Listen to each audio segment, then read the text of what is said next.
અમદાવાદના નાજ ગામે પ્રાથમિક શાળામાં ઉત્સાહભેર પ્રવેશોત્સવની ઉજવણી।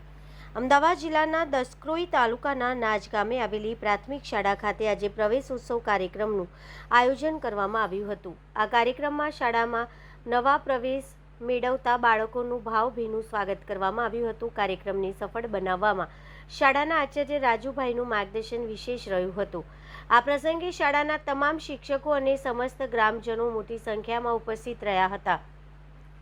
ગ્રામજનોની ઉપસ્થિતિએ કાર્યક્રમ અનેરી શોભા વધારી હતી। ગામના સૌ કોઈએ સાથે મળીને શિક્ષણના આ પર્વને હર્ષોલ્લાસ સાથે ઉજવ્યો હતો। રિપોર્ટર ભરતભાઈ બિલદાર, નાજ દસક્રોઈ। દીકરી અત્યારે બધી જ પ્રવૃત્તિમાં આગળ છે, પછી ઘરનું જમવાનું બનાવવાનું કે ભણવાનું। ગાયક તરીકે કે અવકાશયાત્રી તરીકે કહેવામાં આવે છે કે જે ઘરમાં દીકરી નથી હોતી તે ઘરનું આંગણું ભલે ગમે તેટલું હર્યું ભર્યું હોય, પરંતુ તે ઘરમાં આનંદ જેવો હોવો જોઈએ જેવો આનંદ નથી હોતો। પ્રવેશોત્સવમાં હું આપ સૌનું હાર્દિક સ્વાગત કરું છું। આજનો મારો વિષય છે પાણી બચાવો। પાણી બચાવો જીવન બચાવો આ સૂત્ર હવે આપણા માટે ખૂબ જ મહત્વપૂર્ણ વિષય બની ગયો છે। આપણે બધા જાણીએ છીએ કે આપણી પૃથ્વી પર જેટલી હવા જરૂરી છે તેટલું જ પાણી જરૂરી છે, પરંતુ આપણી પૃથ્વી પર સ્વચ્છતાનું પ્રમાણ દિવસે ને દિવસે ઘટતું જાય છે। કુદરતી ચક્ર સંપૂર્ણપણે પાણી પર આધારિત હોય છે। જ્યાં સુધી પાણીનું બાષ્પીભવન થઈને તે હવામાં ભળે નહીં ત્યાં સુધી વરસાદ પડતો નથી અને પાક બગડશે। તેના કારણે દુષ્કાળની સમસ્યા ઊભી થશે।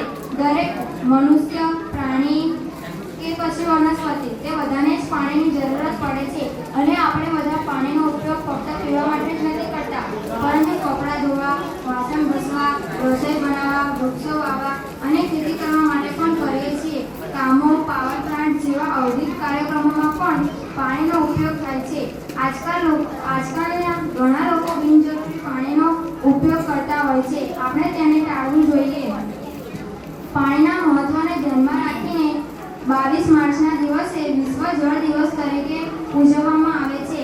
આપણી વસ્તી દિવસે ને દિવસે વધતી જાય છે અને પાણીનું પ્રમાણ દિવસે ને દિવસે ઘટતું જાય છે।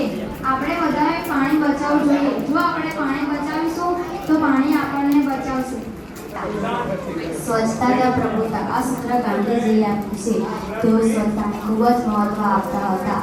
સ્વચ્છતા આપણા જીવનમાં ખૂબ જ જરૂરી છે।